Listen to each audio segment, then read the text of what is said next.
Hi, everyone, and welcome. My name is Aileen Blaney, and I teach film studies in Flame School of Communication.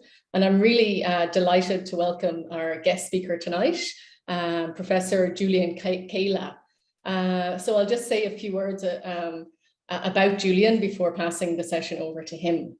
Julian is an associate professor of marketing at Nanyang Business School in Singapore.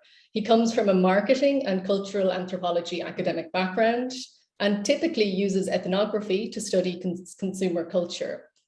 Over the last number of years, Julian's research has explored consumer-related socioeconomic questions through ethnographic engagements with newer professions in India, such as gym trainers and coffee baristas, tennis tournaments, backstage parties at major sponsorship events, and even a popular adventure challenge where participants subject themselves to electric shocks, fire, and freezing water. These are just some of the themes he has brought to life through ethnography. His work has appeared in the Journal of Consumer Research, the Journal of Marketing, Organization Studies, and MIT Sloan Management Review. He serves on the editorial board of the Journal of Consumer Research, and his research has been recognized with multiple awards, including the MSI Alden Clayton Award, the Nanyang Business School Research Award, and currently he's serving as an associate editor for the Journal of Consumer Research. Several media outlets have published his work, including The Atlantic, the BBC, Stampa, and Channel News Asia. We're really happy to have Julian with us here today. Welcome. All right, thank you so much for the kind introduction, Aileen. And yeah, I want to hear a little bit get to understand a little bit the audience. So if you don't mind maybe using the QR code that you can see on your screen, on your phone, or going to menti.com and typing this address, I'd like just to get a sense of basically, which job or occupation do you currently have? Are you a PhD student? Are you a faculty member? Are you an MBA student? So see, like already I asked Preeti to put faculty. So why don't you take maybe 2 minutes to try, and you can put on the chat whether you're able to fill in that form, right? Just to try to understand a little bit where you're coming from. So I'm going to take a sip of water, and yeah, hopefully you're able to go on Menti and tell us, what occupation, describe your current occupation. I probably use this gap to tell you, to tell all the new participants who have registered today about IRSS, or the International Research Seminar Series. The IRSS was conceptualized in order to bring together young researchers, early career academicians who come and learn from these sessions.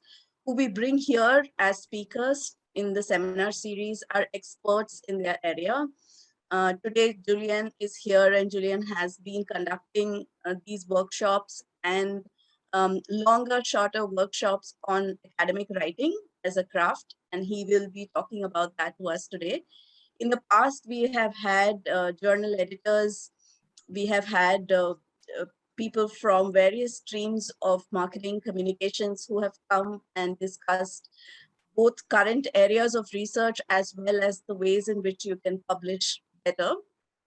The hope that we all have of conducting this is that not only do we learn from this exercise of listening to experts, but we also are able to use some of this in our journey towards becoming researchers, and hopefully collaborate at some stage with these great experts who we have on board.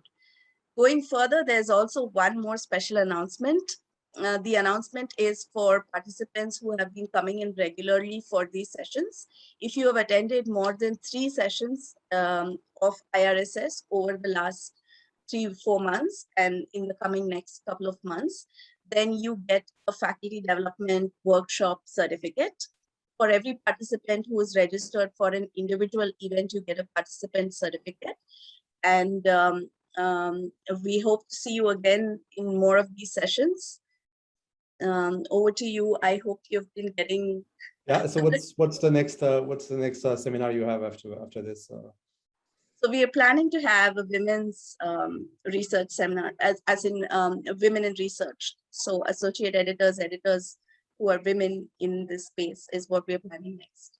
Okay, all right, interesting. And I'll talk a little bit about gender and writing at some point in the session. So maybe that will be a nice transition to that talk. So we can see, all right, so the Menti is getting populated. Thank you for that. So we have some postgraduate student, PhD student, faculty, undergraduate student, writer, teacher, editor, right? PhD candidate. So I just want to preface, my talk by saying, especially for the undergraduate student, you might be able to pick up like a couple of tips about writing, but my talk is mostly targeting PhD students and faculty to think about academic writing, right? So it's not academic writing, for say undergraduate studies. It's more, to publish in top journals. So my talk is titled Academic Writing as Craft, right? And I'll explain a little bit about myself, and then hopefully I'll be able to give a few tips. And the main objective of this talk is to try to get people to think about academic writing. I'm in no way an expert about academic writing. I've been trying to do it for a long time, but I'm sitting here in France, where I'm originally from, so there's no way that I can be an expert on academic writing, being originally a native French speaker, right? All right, let's see if I can just present this. All right, so I obviously give this talk because as an associate editor, I see more and more that writing is key to making it in academia. Here I've picked a quote from David Mick, who was an editor of the Journal of Consumer Research, who says that the reality is that writing effectively is not just a necessary condition for getting published. Better writing propels an academic's influence and reputation. And the finest writing is more often found among the most distinguished researchers. More and more, for faculty, I think schools increasingly, value and are looking for impact. So it's not just a matter of, say, publishing in good journals as it used to be. It's really a matter of, having impact and proving impact. And, this quote here reinforces the idea that, if you want to have impact, if you want your work to be known, good writing is very, very important. All right. The other, quote is that, reasons for manuscript rejection generally cluster into two categories: fatal flaws and communication barriers. The most important communication barrier to publishing otherwise sound research is the expositional qualities of the manuscripts. Frankly, it is appalling to see how badly so many of us write. The fact is that I would say, more and more, say in the Journal of Consumer Research, for example, being like the journal where I serve, I can see that, one of the key barriers to entry is the ability to write, and to write in a specific way, which is very hard to master, especially for people who haven't been socialized, say, for example, in North America, where a lot of these top journals are from. All right, so hopefully this talk will give you some tips and some ways to think about academic writing that will help you on your journey as a scholar. Because my way of thinking about academic writing is that it's not something that is reserved to your PhD studies. After I finished my PhD, I probably wasn't that good of a writer. When you do your PhD, you are schooled to learn your field, you learn how to do research, you learn how to write a thesis, but the craft of writing persuasive articles is not something that you spend a lot of time thinking about when you're a PhD student. You're just too busy mastering the codes of the field. But once you enter academia and you become a junior faculty member, you realize that basically, to become successful and productive, you have to learn, how to be a good writer. And I see the metaphor of craft as a good way to think about, what you do, right?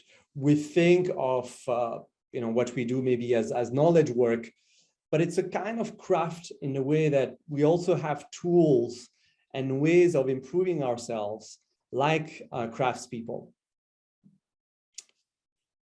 If you think about the word text, for example, comes from the Latin textus, which means a written account, and is the past participle of texere, which means to weave. You see that when we are involved in writing text, we are involved in weaving stories about the world, and in doing so, in that act of weaving, we are actively crafting. Right? Texts are like weavings and not like pottings. The power of a text, including the biblical one, would be in the pattern of its fabric, as in tapestry, a design which can shape a life meaningfully, and one in which a person or people can be trapped in a web or net, right? So just to say that, first kind of like example of writing as craft, it's useful to think of writing as kind of like weaving a story. Right. The roadmap for today, right, is I'm going to tell you a little bit about my story. And then I'm going to talk about how you can build what I call your house of writing, right? Like a craftsperson that has to build a house to live and find shelter. I'm going to use the metaphor of building a solid foundation for your academic career by building a house of writing. To think about the writer as carpenter and then the writer as storyteller as two types of craft or ways of thinking about academic writing as craft that can help you in becoming a better writer. So the objectives of this kind of session that I do, and I run this type of seminar, usually face-to-face, is the first time I do it online, but typically it's to think together about writing as a craft. And also to discuss kind of like the feelings and the practices connected to writing. Academics often, are not very open about their own feelings, emotions towards writing. Academia tends to be a very individualized, individual type of pursuit where we write in isolation from each other. So we don't talk that much about writing, and especially about the emotions of writing. And this is something that I will talk about, but also like give you some tips about tools and best practices. I'll cover only the surface of the best tools and practices, but hopefully this talk will stimulate your curiosity to go and look for these tools and practices.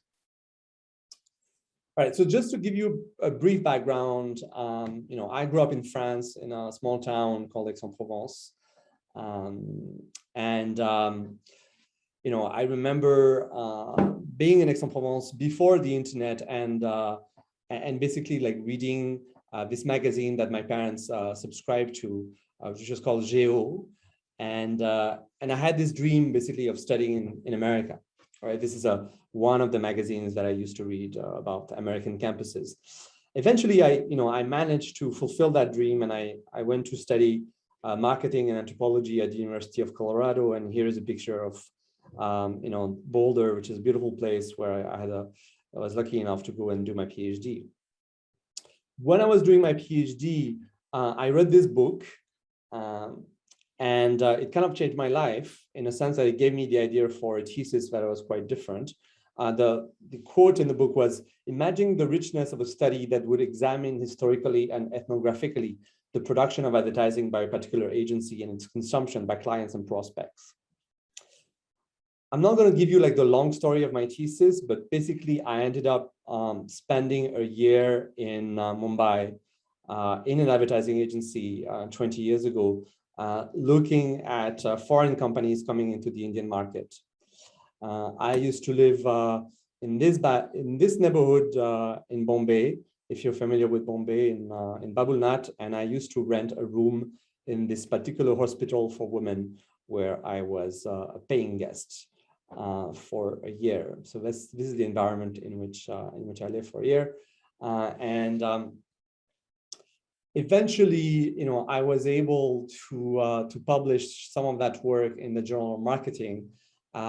It took me quite a while, and but that's another story. And actually, one of the things that I'm preparing is I'm writing an article about academic rejection. This is an article that originally was rejected in the Journal of Marketing, but eventually I made it through. And this is basically, if you want to read about that particular work, it's in that's the title. So I managed to, I would say, survive the academic game, and I'm now, an associate editor at the Journal of Consumer Research, and a lot of the work that I do is often in mentoring, young faculty, PhD students, but especially like junior faculty who tend to be my co-authors in kind of like the process of trying to write in top journals. All right. One of the things, so I've been associated and I've been doing stuff in India for about 20 years. One of the things that I started during COVID is a research center that I created at IIM Udaipur and that I called the Consumer Culture Lab. And so if you are interested in basically the evolution of consumer culture in India, we also host a number of webinars, and we'll have one, quite soon. So if you want to register, this is the address and of the Consumer Culture Lab. All right. So I've given you my story, and next we're going to talk about like how you can build solid foundations for your writing. All right. Before I do that, maybe, since we have a few more attendees, I'm going to ask maybe for you guys to maybe in the Q&A, or at least I'm going to ask a question, maybe. How can I ask a question here in the chat? Maybe can everyone? All right. So how many of you have read a book about academic writing? So that's like one question that I have. Like, how many of you? I don't know if you can see in the chat. How many of you have read a book? You can just answer yes or no in the chat. Adil, can I ask a question in the Q&A or? Yes, sir. You can ask in Q&A, no problem. I don't know. It says I don't know how to ask a question. Or you can put in chat. In the chat would be better. Yeah. Chat, okay, so the chat would be better. Okay. Okay. Ria says no. Amit says I have. Anyone else? Yes. Noemi. Yeah. Okay. Eileen. Yes. Okay. So maybe this is a reflection of also the audience. I mean, if you're coming to this talk, you are interested in academic writing. But the fact is that, most faculty, rarely think about academic writing or, read a book about academic writing or, actively kind of like work on their own writing after they're done with the PhD.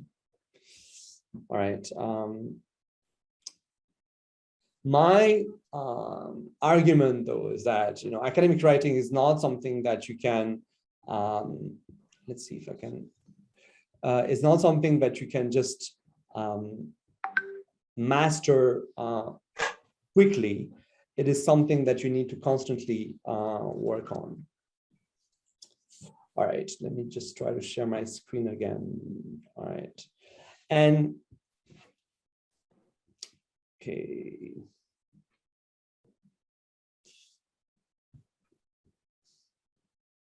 All right, and so I talk about building your house of writing, which is about building solid foundations for your academic writing.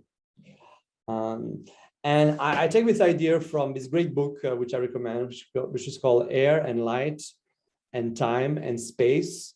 Actually, in the chat, if you don't mind sharing, if you've read this book, that would be interesting, which is a book about how successful academic write. And in the book, she talks about this idea of the base of your writing. The base of your writing is the foundations of your writing. And it's an acronym for B, behavioral habits, which is about carving time and space for your writing. Artisanal habits, which is about recognizing writing as a craft, requiring the mastery of certain tools. Social habits, which is about community and the ability to basically get support and feedback. And then emotional habits, which is about cultivating the pleasure of writing and a growth kind of mindset around writing. All right, to break it up a little bit, all right, maybe we can do this a bit later. So first I'm gonna explain to you what the different what the base of writing is, and then I'll get you to basically fill the survey or share your own assessment of your own writing. Right. So the behavioral habits, right? It's really about finding the time to write, understanding in what kind of environment does good writing happen for you, and also becoming better at understanding your own kind of rhythm and developing rituals that are pleasurable and meaningful for you for your writing. So for talking about myself, for example, in terms of like understanding when I do my writing, I find that my best writing tends to happen around 10 o'clock in the morning, right? It doesn't happen at 2 p.m. after lunch. I know that the best time for my writing is around 9, 10, when I've been able to wake up, have my first cup of strong coffee, and that's when I do my most productive writing, maybe around 10. And then after that, maybe around 5 o'clock and in the evening. So this will depend and will be different across different people, but I think it's important to reflect around, what's the best time for you to do your writing? What kind of place do you like to do your writing on? And, I think especially, in a place like India, which is, I still remember going to the movies in India and in Bombay, and in the middle of the movie you have like someone who ordered a pizza, and suddenly like the delivery guy is coming in the middle of the movie to deliver a pizza. It's quite hard to avoid distractions in the Indian context. However, to become a productive academic writer, I do think that you have to figure out how to basically protect a time and a space where you are less distracted, or have very minimal distraction. And here, I think there's some interesting work on the idea of deep work, the idea that in the knowledge economy, and you are all knowledge workers, right? In a knowledge economy, what helps you stand out and what helps you compete is your ability to carve moments of deep work. And by deep work, I mean work of thinking and writing and conceptualizing and analyzing that you would not be able to outsource, right? For me, it's basically all the work that I cannot give to a PhD student or I cannot give to an RA or a TA. For me, I see that as deep work. And here are like 2 books to help you minimize distractions, which I find interesting. So some of the things that I do, I try to. So I use a fair amount of technology in all of this, and I know that not all faculty use as much technology as I do, but anyway, I found it quite useful for myself. I use an application which is called Forest, and it's free, and basically in which you basically set a time and plant a tree for each writing session that you do. And for me as an academic, I set for myself kind of low expectations, but I set expectations that I will do some writing every day, and that I will plant 3 trees on that application every day, so that I will do basically 3 times 25 minutes of writing. So that's for Forest. And then I also use an application which is called Freedom, in which basically you block for certain amounts of time any kind of communication or certain websites that distract you. But there's a fair amount of technology out there to help you carve time away from any distraction, so that when you write, you shouldn't be checking your phone. You shouldn't be like on the internet trying to check sources. You should really try to have kind of like periods where you try to maximize the amount of writing that you do. All right, because blocking time is essential, and prolific academics, create writing time where none exists, and then they carefully protect it from intrusion. And I underline the word protect with the idea that, it's quite easy in academia to, get meetings about teaching, get meetings about admin. But I think like the productive academics are the ones who are able to protect that research, that writing time from other people's intrusion. So, just to make it a little bit interactive, and I can't really hear from you, but this is going to give me an opportunity to take a sip of water, and I want you to basically take 5 minutes to examine your calendar, and basically I want you to schedule at least 2 writing sessions of 25 minutes this week, right? And then I want you to schedule at least 4 other writing sessions of 25 minutes next week. This is something that you should be doing every week.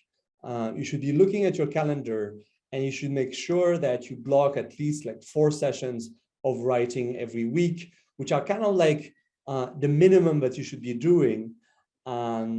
A little bit like brushing your teeth. And then if you do more, that's great, but at least you have like some minimum kind of like blocked time. So why don't we do this? You look at your calendar and you schedule, basically 2 writing sessions this week and 4 writing sessions, and you block it in your calendar, right? I mean, I can show you, my calendar, next week, for example, I've wrote down, when I'm doing my writing, which tends to be in the morning. I've already blocked those times, right? So why don't you go ahead and while I drink some water, block some writing time for yourself. So go on your calendar, look at your calendar and find 2 sessions, try to create 2 sessions of writing this week and 4 writing sessions next week.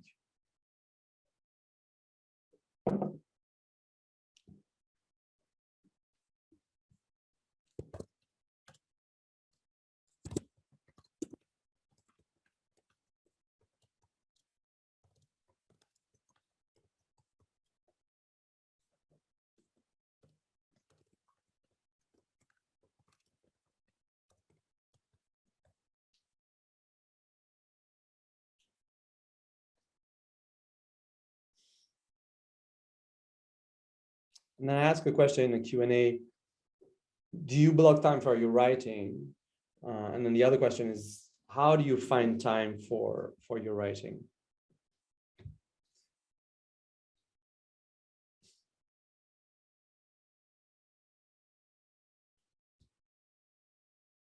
If you guys want to jump in and share, do you block time for your writing, and how do you find time for your writing?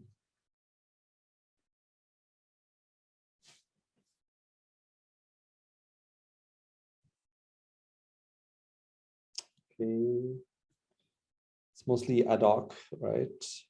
Subrata, I don't know if you're a PhD student or faculty. Okay.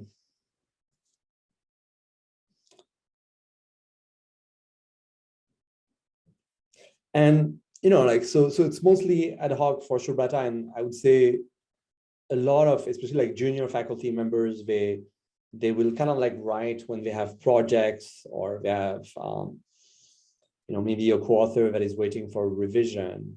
I do think that for junior faculty members, especially, they like guidance about their work and how to be productive.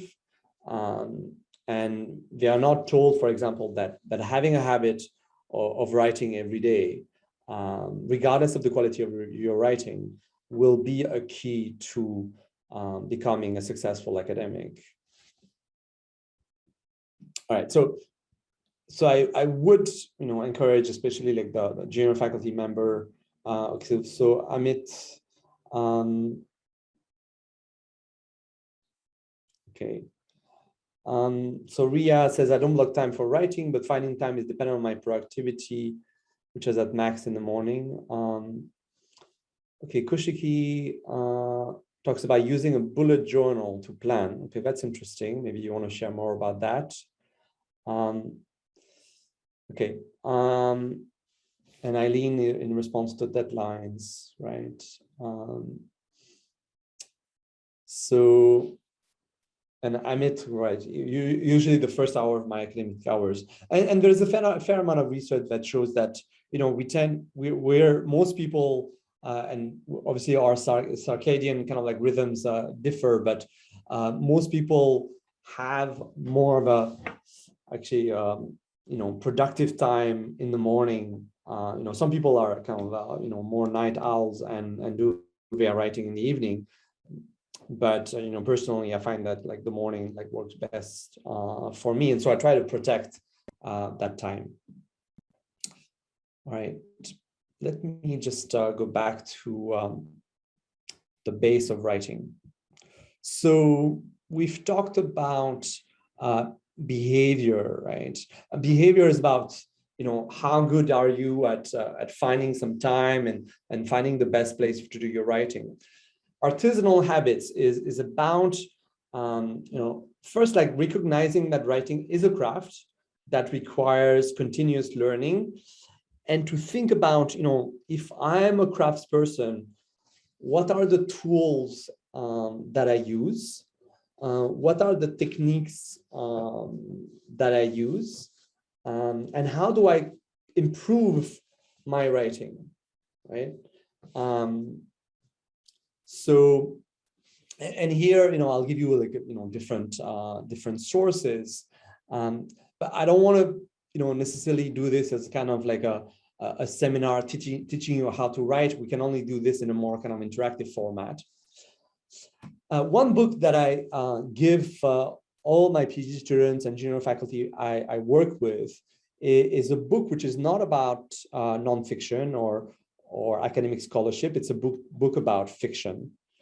And it's a book about how to be a better reader and how to be a better writer by being a better reader, right? So this book is called Reading Like a Writer, a guide for people who love books and for those who want to write them. And especially like the first half of the book, looks at who are the best writers when we think about great sentences? Who are the best writers in terms of thinking about organizing paragraphs and structure. Who is, can we have examples of clear writing? And she goes through, several novelists. And I do think that, for academics, it's important to read widely outside of their own field. I do meet often academics who tend to, only read journals, and they only tend to read journals in, say, their own field and maybe one other field. However, I would say that, especially, if you're trying to improve your writing, trying to read in different genres, including fiction, can be a great way to become more confident with your own writing, acquire more vocabulary, especially if English is not your first language, like it was for me. Okay, so we've talked about behavior. We talk about artisanal habits. That's BA. Now S is social habits. It's about basically finding or creating a community to give you support and feedback, right? As I said, academia and becoming a faculty member can be a very lonely type of enterprise. You're supposed to be in your room, doing some research, writing articles, and there's not a lot in many institutions that favors or supports, community, and a community that gives you feedback and support around your writing. At my school, it's only recent, for example, that they've started a mentoring type of program, but it's more about career mentoring. It's not so much about writing. So, one of the things that I do is, I try to create my own type of, like, say, social structures to do writing. And it's because successful writers seldom work entirely in isolation. Even in traditionally sole author disciplines, they typically rely on other people, colleagues, friends, family, editors, reviewers, audiences, students, to provide them with support and feedback. All right, so I'm lucky enough that, I've been long enough in academia that I know enough people that I can get feedback. And, that may not be your case. Maybe you're just a young, faculty, you don't have a lot of opportunities or to get feedback on your work. So one of the things that I do, is something that is called Shut Up and Write, and you can check it up online. It's called it's a type of meeting that you can organize also in India, where we basically meet once a week, and typically in a cafe, and that was obviously easier before COVID. And you basically write on your project. You first kind of like catch up around a cup of coffee, and then you do sessions of 25 to 40 minutes where you write on your project. So like the women that you see here, some of them are academics, some of them are novelists. They're all trying to write. But I do find that basically blocking some time and also like make it social is a way to make your writing more pleasurable and not this kind of like lonely enterprise, right? That writing tends to be. All right, so I'm going to stop here and ask, right? Do you ever meet others to write? Do you belong to a writing group? I just want to get to understand from the audience, like if you have any, if your writing is social, right? Okay, Eileen says no, never tried this before. Prita. Yeah, so it's interesting. Like a lot of academics, when I present this idea, they're kind of thinking like, why do you need to meet other people to do your writing? Like that doesn't make any sense. Like writing is something that you do in front of your computer. I do think that it's useful. At least it's useful for me in terms of creating also a community. And I do think that universities and business schools where I work need to be better at creating those structures for people to kind of like get together. As I said, I'm currently writing a paper about academic rejection.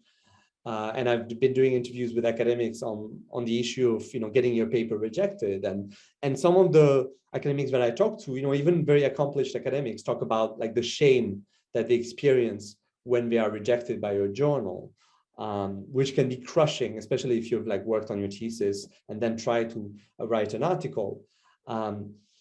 And shame basically isolates faculty members even more so than the actual rejection and the work of being an academic. Right. Okay, so it seems harder in PhD program, says Noemi, but I mean I do think that there's an opportunity to create online writing as well. Like, so for example, like my wife, she has a writing group which is free actually for women in academia to do some writing every week, right? So they kind of like meet online and chat for 15 minutes and then do some writing on Zoom together. Yes, I mean I can share with Prita the link later. Maybe I'll find it and send it to you, right? Being alone at home in front of a blank wall just doesn't bring any ideas to foster better writing, right? So, it requires some work, right, to create a community, but I think it can be quite rewarding. So, for example, here I'm in France and I've started, kind of like face-to-face, writing, not for a long time. It's like an hour and a half every Wednesday, and we do this in a cafe. And it's quite nice to actually interact. And I think like after COVID, everybody's kind of like missing this type of like face-to-face interaction. At least I do. I mean, I know some people prefer to just like do things on their own. I mean, I'm more of a social person, and so I like this kind of like social writing. All right, and again, like I'll give my email address at the end if you have any questions about how to do all this. I'm happy to chat with you after the seminar is over. All right, let me go back to this. So this is called Shut Up and Write, and you can just check it out online. I used to organize this in Singapore before COVID. I'm also lucky to to have experienced colleagues who give me feedback on my manuscript. This is a manuscript I was writing with my PhD student, Rebecca Scott, and she was visiting the University of Arizona with Melanie Wallendorf, who's a great scholar in our field. And I just want to highlight, when you think about writing for top journals, this is a manuscript that eventually was published in Journal of Consumer Research, how it's a kind of a line by line thinking about every sentence that makes you and produces better writing, right? So for example, she writes, one way to catch mistakes like this is to read the paper aloud to yourself, putting your finger on each word so you don't read what isn't there, right? She managed to actually like catch some typos in our work, right? Which was a bit kind of embarrassing, but forces us to really pay attention to every sentence of the manuscript, right? And in the end, I think it's a pretty well written manuscript that we came up with. Right. I also like mentioned this example because when I was talking to Melanie, she mentioned that when she gives comments to her PhD students, she doesn't give comments on a Word document or in Google Docs, as I often do these days. She actually like prints the paper and she writes the comments in the margins because she wants the PhD student to pay attention to every comment and have to work on the implementation of those changes, right? So it does waste paper, but she says it's a very useful thing to do. So like if you are in the process of mentoring students undergrad or PhD, this is, I think, like an interesting example of, like basically like writing your comments so that people actually maybe pay more attention to those comments and work harder on implementing feedback on their writing, right? Okay, so we've talked about behavior, we've talked about artisanal habits, we've talked about the social dimension of writing, getting feedback, creating a community.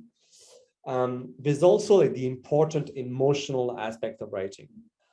Successful writers cultivate modes of thinking that emphasize pleasure, challenge, and growth, right? I do think that, especially, after you've started your career and you get rejected like once or twice by good journals, you can basically have a kind of like a writing block where you feel like you're not progressing, you're tired of the project you're working on. Academia can be quite hard. We tend to forget that, it can be quite hard emotionally because of all the ups and downs of academia. I mean, I experienced a lot of, ups and downs.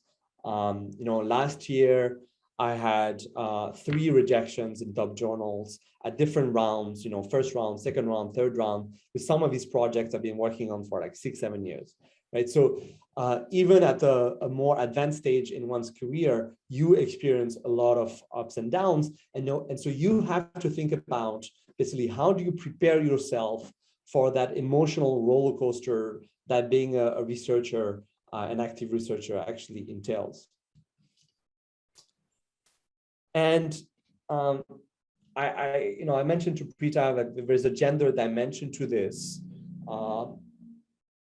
We could have another session to talk about, the gender dynamics of basically being a faculty member. And I know that the next session will be more about gender.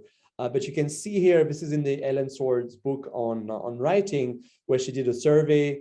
This is not representative, but at least like you have a fair amount of PhD students, where you see that female doctoral students tend to have the most negative emotions associated with writing when compared to other groups, right? So there's clearly like and junior academics tend to have more negative emotions towards writing than senior academics, right? So I would say that especially at the stage of the PhD, it will be important to find that community, which can be kind of like a coping mechanism, given the intensity of these negative emotions that you can feel towards writing and towards basically cultivating more pleasure in your writing. So your base of writing, right, is the 4 dimensions that I talked about: behavioral, artisanal, social, and emotional, right? So now I think Preeta had sent you the link to the survey to get your base of writing, right? I'm going to put the link in the chat again.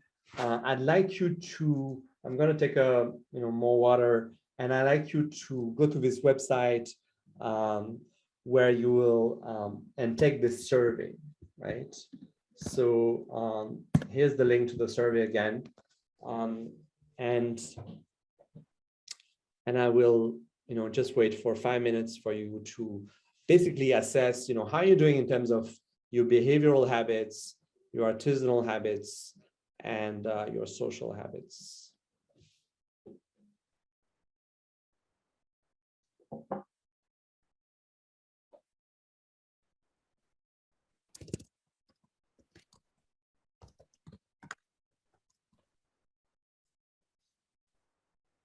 There are some questions about resources, and I will, give a bunch of resources. I do think that the books that Ellen Sword has, on her website on writing are there's a great list for you to look at.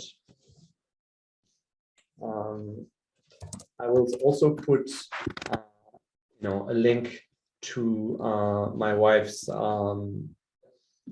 writing community if you are a woman who wants to join a community and do some writing, which is like a Zoom writing community.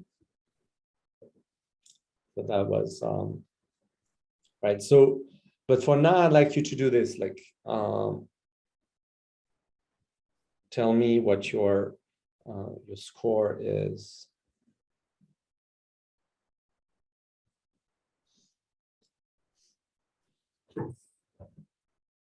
All right. Hopefully by now you will have done this. All right. So in the Menti, the second question, if you're still able to, I will put the link again. So you can go to menti.com and use the code 70268567 if you need to log in again. The second question was, what emotions do you associate with writing? Let's see if you can go to menti.com and use this code and basically if we can see the emotions that you associate with writing. And I will get myself more water and put a little bit of music, and hopefully you guys will be able to fill this.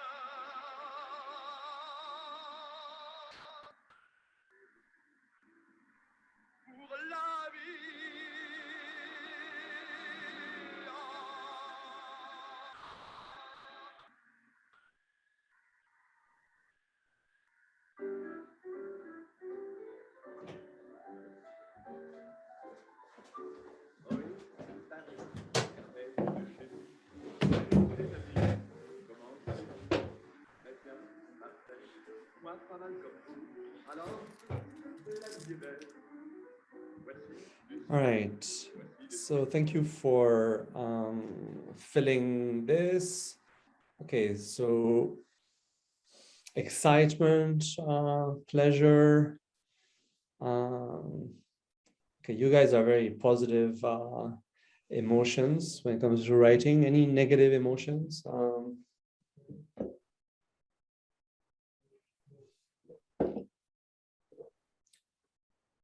I see only one negative emotion so far. Dread. I mean, you can put it in the Menti if you don't mind, Amit. So we have that. Okay. So I'm just gonna, ask you, what do you mean when you said dread?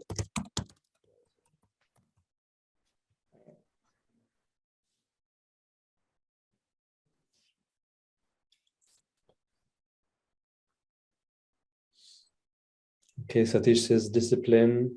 I'm not really sure that's an emotion, but can you explain the well? I'm not really sure what. Okay. All right, I think it was a question for Ria. All right. So hopefully, if you don't mind going back to this.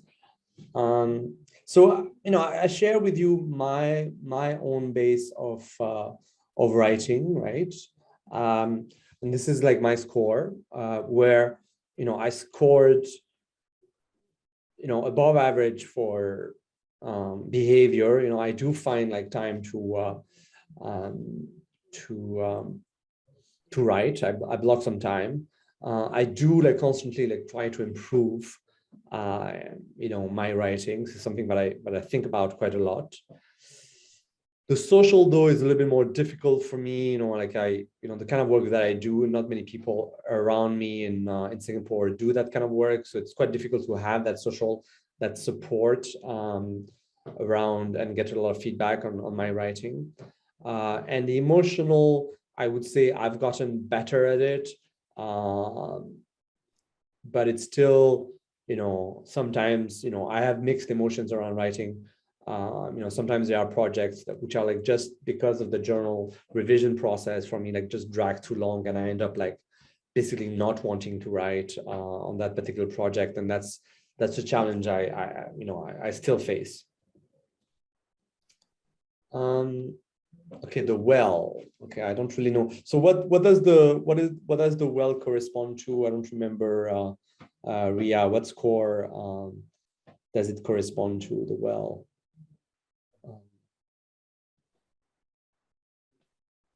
Well profile, 6 for emotion, but low, all right, low for the other ones, right? So you have pleasure in writing, but you struggle to get your writing done. You like confidence in craftsmanship, and so you might want to think about, like, some of these suggestions.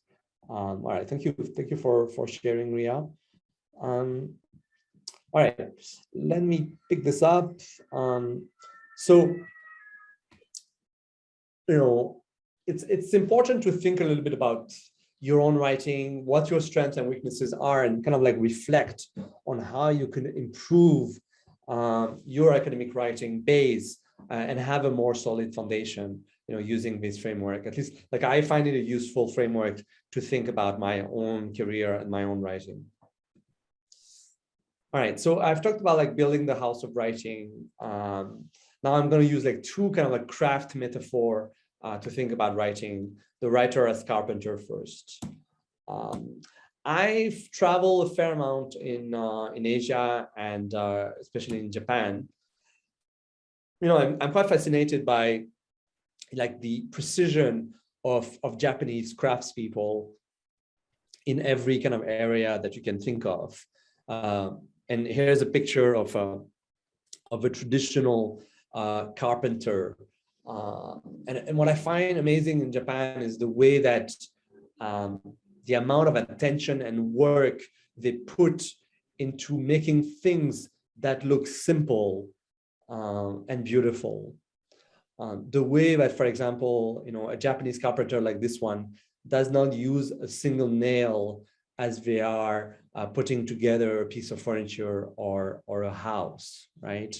And the amount of thought and repetition and practice that goes into making something simple and beautiful, right? I tell, my PhD students and junior co-authors that, it's very easy to make something that looks complicated.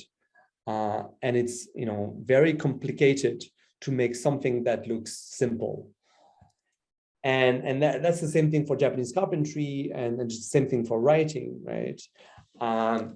You might think of, like, the tea ceremony in Japan as something very easy. I mean, at the end of the day, it's just, boiling some water and then brewing some tea and then serving the tea. But the Japanese, I've taken that specific type of ritual and perfected it. And you can spend, years and years perfecting the tea ceremony, right? And so it's kind of like the idea here, like the inspiration for me is like the idea that you can only be excellent in writing and in creating clear, persuasive writing if you are doing, practice, basically this kind of like constant practice of writing, of good writing, bad writing, but basically making mistakes and eventually to improve your writing. Or if you think about sushi chefs, to make something so simple and so delicious as sushi, and sorry for the vegetarians in the audience, but it requires a massive amounts of practice and thought, right? It requires a lot of work to make things simple. And I think it pays off, right? And when something can be read without effort, it means that great effort has gone into its writing.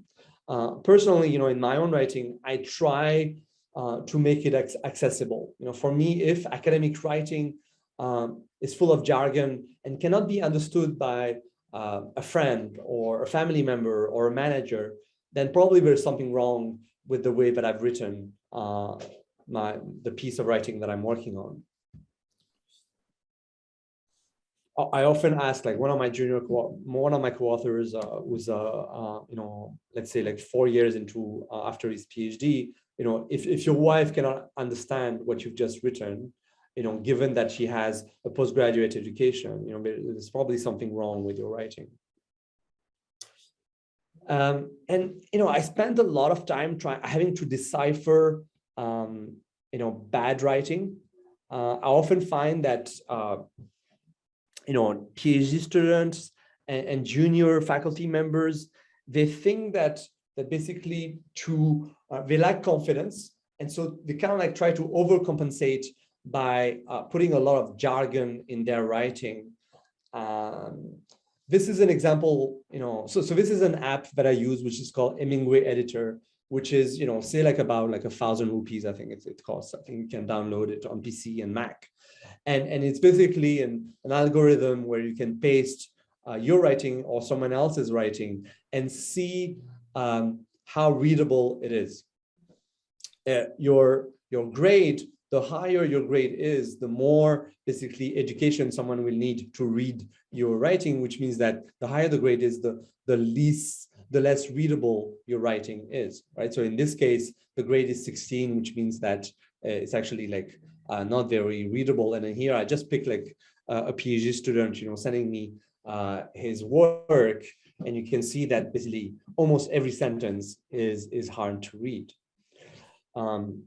And so, one of the things that I do is use these types of tools. Ellen Sword also has a tool on her website, which basically, looks at, different dimensions, other dimensions of one's writing, where, you can test and see how accessible, how clear your own writing is. And I know that there's a recent Journal of Marketing article that similarly has produced an algorithm like this to assess whether your writing is accessible. One of the things that I find like still baffling is that, especially like the European academics that I work with, or even Indian academics that I work with, still don't get a clear sense of how to construct paragraphs. And many of them don't even know what a topic sentence is, right? These are like some of like the foundations of clear writing, especially if you're interested in writing for top journals. And it's useful when you write for an academic journal to think hard about your topic sentences, which are like the opening sentence of each paragraph, and helps the reader know right away what your paragraph will be about. And in each paragraph, basically, your topic sentence, everything should be connected to your topic sentence. And I should be able to summarize your paper by taking each topic sentence in each paragraph. All right. I do think that outlines can be a useful way to, and that's another skill that I cannot I don't have the time to teach you today, but knowing how to write an outline for an article is still something that many of the people I work with don't know how to do. And then also reverse outlining, which is basically a revising strategy where you take your paragraphs, right, and you create a kind of table like this, where you try to see for each paragraph, what's the topic sentence and what's the main idea that this paragraph is trying to convey. That's often like a very useful tool to make sure that you're conveying the main idea in your topic sentence, and that every sentence in each paragraph is connected to that main idea and that topic sentence. I'll give you some resources to maybe improve on that skill, but I still see a lot of work and people who kind of like don't really understand things like structuring one's piece of writing, the importance of topic sentences, the importance of outlines, reverse outlines, right? So this is something that I try to, every junior co-author working with me, unfortunately for them, they have to work hard on mastering these tools so that they know how to write better. All right, so I've talked about the writer as carpenter, which is really like the carpenter, if you think as a craftsperson, is the master of structure and simplicity. the storyteller, that's a, you could say, an obvious one to think about writing. But I still think that, again, like junior faculty members and PhD students often write their research by thinking in one way, which is to try to spot the gap, right? Often, like the way that they thought about, and sometimes they've been trained, I think wrongly, to think that research is about gap spotting, right? They'll send me a paper saying, X has looked at this, Y has looked at that, and nobody has looked at this particular phenomenon. And often my answer is that it's not because something has never been done that it is worth doing, right? And it's not necessarily, I think, the best way to think about research and the way to think about academic writing, right? I do think that some of the best academic writing and some of the best research is more about trying to revise some of the assumptions that we have about the world and trying to help us see the world in a new way. I do think that this article in particular about in management in a journal is called Organization around constructing research questions is a useful resource for you to think about, basically how to problematize rather than do basically what is called gap spotting. Right, especially if you're interested in publishing in the top journals, I think like the times when gap spotting was enough to publish research, are starting to be behind us.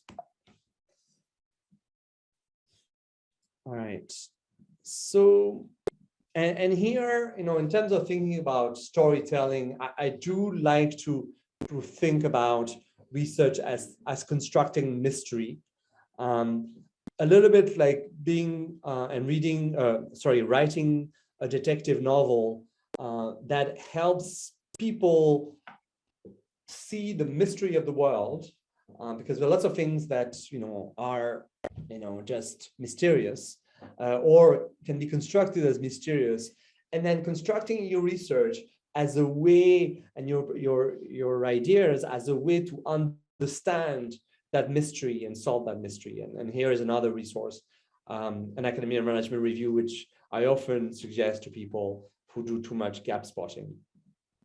So this is, the project that we did on pain, which was really about like solving this mystery of like, why do people pay for a painful experience, given that, painkillers are becoming more and more successful? How do you have, on the one hand, people who want to feel less pain, but then you have contexts like this where people are looking for pain and buying pain. And this is research that I published in the Journal of Consumer Research, and that was picked up.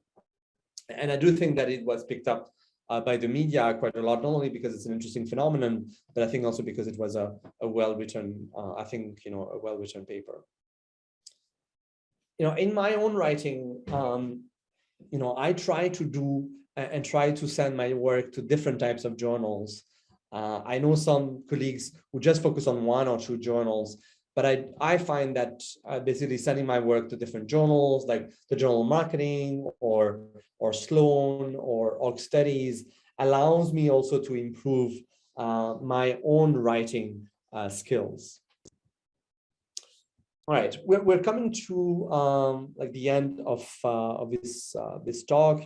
I've talked for almost an hour now, and maybe it's a good time for Q&A. But just as a conclusion, hopefully this talk will have stimulated you, encouraged you to think of academic writing as a craft, and get you to think about like, what are the tools that I have to do this writing, and what are the skills that I can improve in doing my work. At this stage, maybe it's a good time to open up for discussion, and then after this we will do, if you want to stick around, 25 minutes of writing on your project, just to show you that actually blocking some time for writing is quite useful. But for now, okay, these are also resources, in terms of like becoming a better writer. The book by Patricia Goodson is a very good book that gives you exercises to improve your academic writing. The Writer's Diet is a very nice and small book to become a more concise writer. The book Write No Matter What is a great book to think about productivity, and the Air, a Light, and Time and Space, I think, gives you good stories of academics who've managed to be productive faculty members. All right, so let's maybe open it up. I don't know, Eileen, if you want to jump in, or if we want to have like some questions.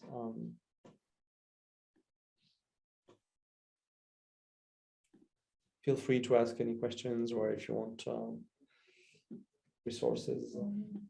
I'm just wondering, you mentioned some digital tools that can help students, academics with their writing. There's one very popular one, Grammarly. It's probably very similar to Hemingway and the other ones that you've shown. Do you think this is a good thing? Do you think people can become over-reliant? Do you think they can be used with caution or used freely? What are your thoughts on kind of? Yeah, I mean, I haven't used Grammarly myself. I'd be curious if anyone here, wants to share feedback on that particular tool. I do think that, in some ways, there's no like, there are a few rules around how to become an academic writer, but we all have our own strengths and weaknesses around academic writing, and what works for me might not work for you. So I don't want to necessarily say, this tool is definitely going to work for you or not. I think it's really about making the process of academic writing your own and finding what works for you within a set of guidelines. And I guess my answer to your question would be that, at least like something that makes you think about your writing, is probably better than something where, you just don't think about your writing. So, any tool that can help you reflect on your writing and improve on your writing, can be beneficial. But I can't comment on Grammarly. I should probably try it since it's so popular. But there are lots of tools out there in terms of trying to become a better writer. I don't think that software is going to make that much of a difference in terms of like improving your writing. At the end of the day, the only thing that's going to improve your writing is to write, right? I mean, and recently, after reading the book on 50 exercises on academic writing, one of the things that I tend to do more is to let myself do bad writing. In other words, one of the exercises that she has in the book is, forget about trying to write, something beautiful and simple and persuasive. Just open a document and try to write, and basically not stop to edit, and sometimes when you work on a project, I think it's useful to have a kind of like a thinking kind of document rather than a document which is your actual piece of writing, where you write your thoughts about the project and you're trying to make sense of the theory and how the concepts might be connected to each other. Right. I was, Julian, if I may. I was curious about this social writing. Most of us have never done it before. So is there more of, while you call it shut up and write, is there more of a conversation happening, or do you exchange what you write and allow somebody else to comment on it? So what's the process? Yeah, I mean, it happens, but I would say that in your case, or you probably have to make it happen. It's it's something to think about. I think that for example, like one of the books that I gave, I think she talks about try to find like 2-3 people who are in the same kind of like career stage you are. They may not be in, I think it's probably better if they are not in your own field. Because especially if you are, like in the same department, it can be kind of like confronting to talk about your projects, and you might not open up.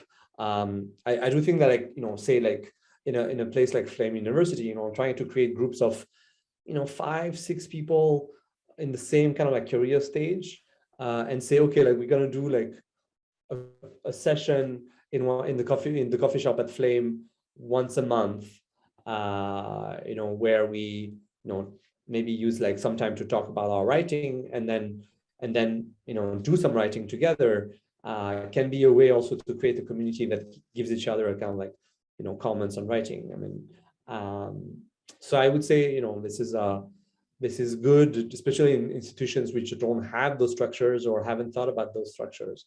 I know some universities that institutionalize this type of thing, right?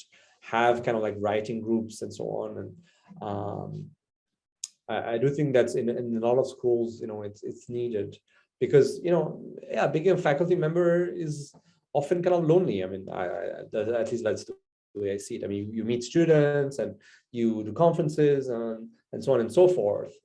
But the process of actually writing is a solitary kind of enterprise. I don't know if that answers your question, but so Shut Up and Write. Yeah, I mean, if you're interested in creating one in Pune, you can have a look. I mean, I'll send the link. You can become I did it in Singapore also because I was tired of just like being surrounded by academics. So a lot of the writing that I do is, I exchange it with academics, but to be honest, I've been in academia for 25 years now, and sometimes I get a bit bored of like only talking to academics, and I do get stimulation from talking to people who are outside of academia. And so, Shut Up and Write was something I organized to do writing with other people who may be writing something completely different from, scholarly articles. And I did find it like, quite good to interact with people, or say like writing a novel or writing nonfiction. And that's a nice way also to get out of the academic kind of ivory tower. Can I just ask a follow-up question to that? And we also have a question in the Q&A, which I'm going to share with you also. But just in quick follow-up to what you just said, I'm just wondering, you have these meetings where there's people, nonfiction writers, there's novelists, and you're bringing your research to the table and they're looking at it. Do you get good feedback from them? Is it constructive? Is it helpful? The Shut Up and Write format, you don't use it for feedback, right? Okay. So you come in, you chat. Usually, if you're the moderator, I say 10-15 minutes of a chat, and then you use that time to write together and use the energy of the group to write together, right? Okay. There's a concept of in sociology, which is the concept of emotional energy. I see. Emotional energy, is created, if you think about it, by being in the same kind of like physical environment. Your body being in the same physical environment, having the same kind of like focus of attention. And, if you think of like being at a concert or being at a party, you can feel the atmosphere, the emotional energy of being in that setting. I do feel that like once you are in a setting where you create a ritual, right, around writing, everybody doing some writing, right, which means that you're not watching, you're not checking WhatsApp, you're not listening to, you might be listening to music, but you're not bothering anyone. Everybody is like focusing on the same thing. Does create a certain level of emotional energy. Maybe not as much as like a party, but it is, as I see it, kind of like a social technology to help with the work that we do, and it's also like a nice way to connect with other people. I think like the kind of like feedback group is a different one, and something that I've been thinking for myself. I wish that I had done this after the PhD program. I think that's the best time to start one. To say, for example, okay, like you just finished your PhD at the same time as I did. Why don't we create a group of like 3, 4, 5, 6 people that kind of like exchange their work and don't feel shy about like sharing their writing to get some feedback. A kind of like community where you give and you receive. And best among people who are in the same cohort or people who are friends, and I think that would be like the best way of creating like a kind of like feedback community. Yeah. I'm going to read out the one of the questions in the Q&A, and this is from anonymous attendee. So people, if you're posting a question, if you could just share your affiliation and what you do, that would be great.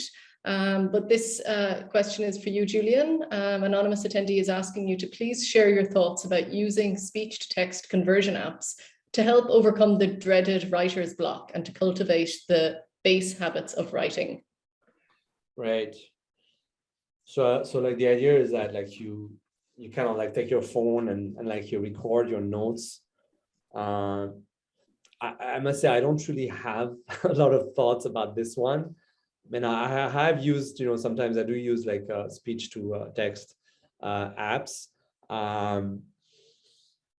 There might be a use for that, and I'd be curious to see, how you find it useful. But I'm, not being a user myself, it's hard for me to comment on that particular type of practice. But I'd be curious to see, why you find it useful.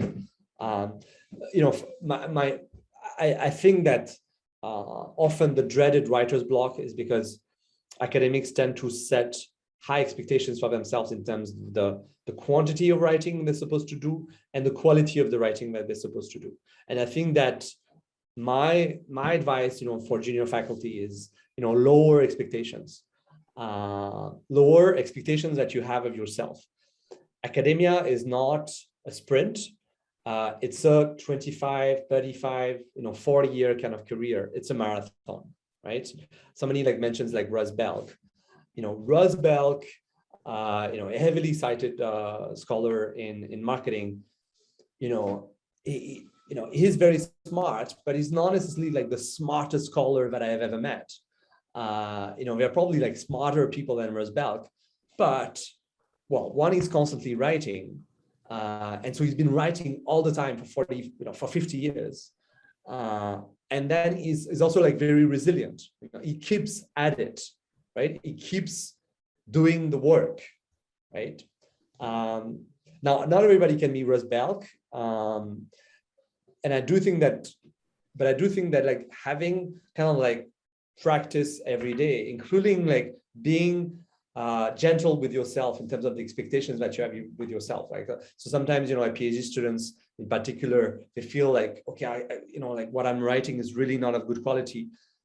And that can lead to like, pain and feeling kind of like the writer's block. But, in order to do good writing, you have to do a lot of bad writing. And that's just the process that you have to do in any kind of job. In order to be good at your job, you have to make a lot of mistakes in doing your job. And that is the only way, to learn from your mistakes is to become better at whatever you're doing. So there was a question from Ria about, is it a good idea to follow the writing of some prominent researchers? For instance, if I like Belk's Possessions and Extended Self, Inspiration. Yeah, I mean, I do think that, like one other exercise, which can be useful is to copy, not for, obviously, like plagiarism is obviously very dangerous, and you have to be very careful around plagiarism issues. But like one of the exercises that I think is useful especially for PhD students, is to take a piece of great writing, like Possessions and the Extended Self, which is for sure a great piece of writing, and to take, a paragraph that you think is very well written, and to copy word by word, on a piece of paper or on the computer, and to actually like get to understand how each sentence is structured. So to become a better writer, you also have to become a better reader, and looking at great writing, yes, can be a great way to improve on your writing. So in my own kind of like tradition of scholarship, which we call consumer cultural theory, there are some great writers, people like John Cherry, people like Linda Scott, people like Stephen Brown, do some great writing, and obviously Russ Belk. These are like when you talk about consumer research, these are people who do a great writing. So in your specific field, I think it's useful to identify who does the best writing. Maybe ask around you, other people who they think are the best writers in the field. and try to get it, use that for your inspiration. So I guess the answer to the question Ria was asking is yes, it's a good idea. I'm going to squeeze in just one last question because we are running out of time. And this is a cascading question from your comment that we should not be too hard on ourselves while we begin to write. But what's like an average word count that we can achieve in about 25 minutes? What do you work towards? I don't necessarily think that word count is a good measure of, because it can be kind of intimidating. You can think like, oh, I just did like, it can be also like depressing. Oh, I just like wrote like, 100 words today and this is not enough. And personally, I don't do word count. I just try to basically, I'm to basically block some time and do it. And that's enough, and, if I write a lot, that's good. And if I don't, that's fine. Life goes on, right? It's just a matter of making writing more of a priority in one's life and see it, as something that is your job and something that requires patience and practice. And that, if you keep at it, you will become better at. So I don't count necessarily the words. I just look more at the time that I spend without distraction, doing it. That's my way of doing it. Yeah. Thanks. Yeah, that might help. Can I ask one last question? I'm just, if anyone else isn't coming in, I'm just wondering, have you found it easier as the years have gone on to protect that time from intrusion? Because when you have a full-time job, you're managing all these expectations and demands on your time and attention, and especially in the morning, and that might be your productive time. So is there there's always a conflict, obviously, between, the obligations to others and the obligation to the self, which is sometimes how we see research. How do you kind of protect that morning space, or do you manage to protect it every day? And have you gotten better? And were you ever not good at that? Yeah, I mean, I think, when I started as a junior faculty member, I just didn't know how to do my job. The fact is, like, when you start your academic career, I mean, correct me if I'm wrong, but someone gives you the key to an office, a list of courses to teach, and they tell you, okay, you go and become a faculty member, right? There's not a lot in terms of like guiding your work. You do it through imitation. So you try to see, people around you and what they do, and you try to basically teach in the same way that they do, and you try to do research and write in the same way that they do. The difficulty with writing is that people tend to write in isolation. So how could you ever learn from someone else since you're supposed to be doing it on your own, right? And that's like the difficulty of the job, one of the challenges of the job, right? You're supposed to be better at something that is hard to do because it's difficult for you to learn how to get better at it, because you can't see what other people are doing. You can see the finished product, but you can't see the challenges and how people have been able to overcome those challenges. So, I mean, just to answer your question, I do think that, I started a PhD student with, no kids, and, I was single, but some of my, most productive times I've been, when I had, was married and had a young child, and now I have 2 children, and, I have multiple affiliations and multiple things to do, and a research center in India, and some, position in France, and all kinds of administrative duties. But I think that just because I think more about it, I've become better at carving that time and protecting that time, right? So typically, for example, it's kind of like becomes a reflex that I try not to have meetings in the morning. I try not to do teaching related stuff in the morning. All of that is, or I don't try to like prepare a presentation in the morning, or I try to limit the amount of time I spend on email in the morning, because that kind of thinking happens better for me, between 2 and 5, right? That's when I do like the teaching stuff and the admin stuff and the meeting with students and the Zooms and so on. like I'm doing with you guys, right? This afternoon. So I think that, especially when you hit the mid-career setting, around, say, like in your 40s, typically, you also tend to have much more on your plate, right? On the personal side and then on the professional side. And if you're not equipped, and don't think about like how you structure your time, then this is a job where you can quickly get absorbed by the teaching and by the admin, right? Because you can always do more in those areas as well. But obviously, if you want a research career, that's a dangerous kind of path. It can be a great path if that's what you want to do, but if you want to continue doing research, you have to figure out like how to protect your time. And yeah, this is really good advice. And on the subject of time, we are a little out of time. Sure. So I think, are we leaving it there, Preetha? I mean, it's I think we still have 17 attendees. I mean, if you want, we can take if people want to stick around and do some writing together, but maybe that's not so useful since I can't see like the rest of the audience. But typically when I do these sessions, then we would just like break and do 25 minutes of writing. This is what I will do after I take a break and say goodbye to you guys. I will probably try to do 25 minutes and plant a tree, right? So it's just to share again, it's like one of the technologies that I use is the forest app, right? So I would suggest that's something useful to use to basically carve moments of 25 minutes, sessions of 25 minutes to do your writing, and see if it's useful.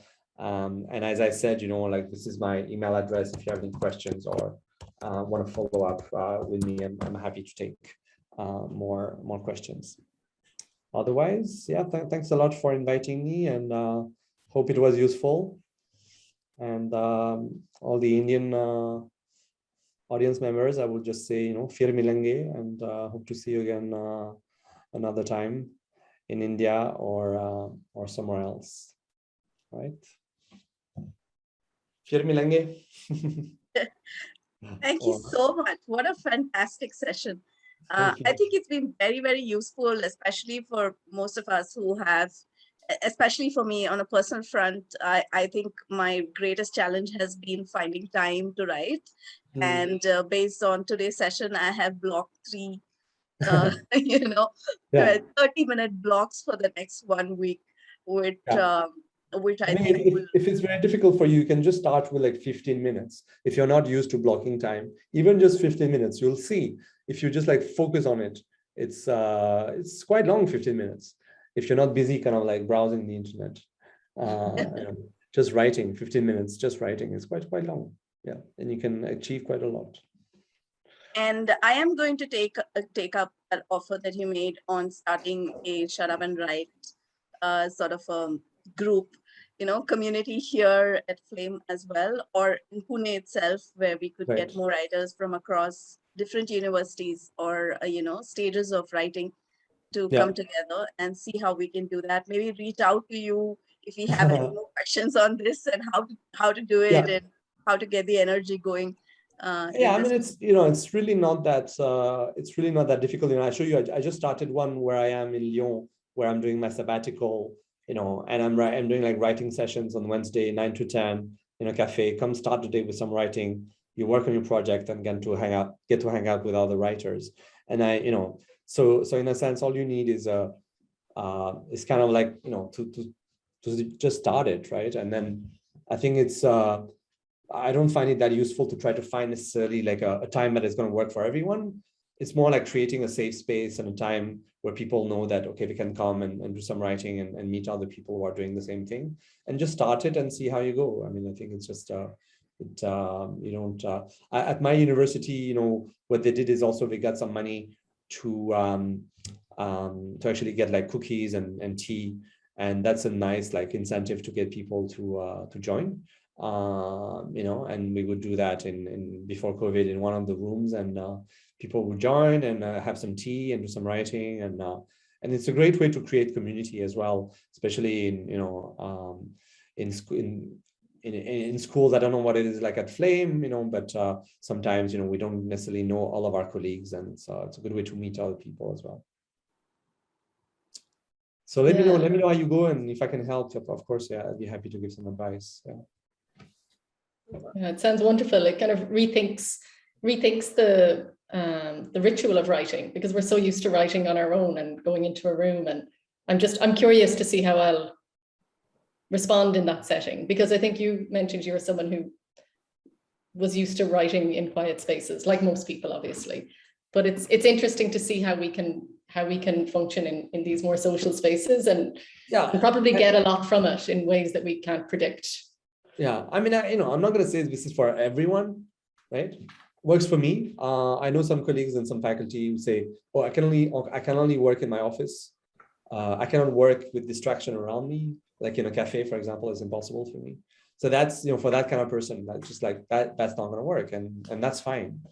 I do like to work in cafes, and there is even apps on the internet now that kind of like mimic like the cafe music and the cafe kind of like atmosphere for people to be writing like if they were in a cafe. I myself prefer to be in an actual cafe to do that, but some people do it in other ways. And I'm sure you have plenty of nice coffee shops in Pune or at Flame. And I remember Dvari, who used to talk about like all the coffee shop at Flame University, which I know is pretty nice. And you have usually the nice hills of Flame and Pune, which I'm sure can be stimulating to do some good writing. Yeah, it's a lovely setting. I'm so curious now to see if I'm a cafe writer. I have no idea. All will be revealed in time. Let me know, and please share some pictures if you ever like create a session at Flame, and I'd be very interested and pleased if it happens. Yeah, coffee, biscuits, and writing. This is sounding attractive. This has been so great, this session. It's been really motivational. Okay. Yeah, I mean, I think the time for making excuses, I mean, you've kind of are turning us kind of away from that, because we always think we don't have time. But if you can't find 15 minutes in the day, then you're kind of my own kind of like baseline is 3 sessions of 25 minutes a day. That's like brushing your teeth. I mean, I'm just saying like that's not the time of brushing your teeth, but I set pretty low expectations for I think these are pretty low expectations. That's at the end of the day, that's like an hour, 15 minutes of writing. Yeah. That's like the minimum that I see as to be able to continue your research career. Anything beyond that is great, right? But that's kind of like so being gentle and having low expectations, and I think that's the one of the ways to be resilient and continue. And those 3 sessions happen when you've done the research and you're just kind of writing up, or you have lots of things going at the same time, and you're always kind of ready to dive into those sessions. Or can those sessions also be so I have research? enough projects that I can do these sessions, but you can also like just like read a paper and then do 25 minutes writing on that paper, or just do 25 minutes on think like a kind of like writing as thinking, or it can be like just like some kind of writing that you do to create a new piece, right? Assimilating, like it could be like a new conceptual piece that you want to write on. And that's but it's just the idea of like, okay, like keep doing it. I got some very good advice that said that you spend the last 1 hour before you sleep on reading, and the first 1 hour when you wake up on writing. And I try and give that to my PhD scholars as well, and tell them that spend some time reading, sleep over it, wake up in the morning, and maybe you want to write something based on what you've read. So I tend to read fiction before I go to bed, but I find it a nice escape. But like Russ Belk, we mentioned Russ Belk. I mean, Russ Belk, he's like the 0.001%. He's not like any of us. He works all the time, and one of the things he does is like, before he goes to bed, he like he does some like writing and some concepts that he wants to work on, and he uses the time when he's sleeping for his mind to kind of like process and kind of like, you know, analyze more some of the issues. And then when he wakes up, he writes about those issues. But like, that's, you know, that's like too intense for me. And, you know, it's not something that it's not the way I want to live my life, but that's the way that he just continues that, you know, just working on stuff, even as he's sleeping. That's the extreme. Yeah. Super. So Okay. I think we're going to close the session Yeah, now. sure. We've gone overshot by 10 minutes, but it's only because it's been so interesting, the conversation. Sure. I think thanks to the audience as well for making it so interactive. And we have taken several lessons from here. The Forest app helping us to build a forest as well as write better.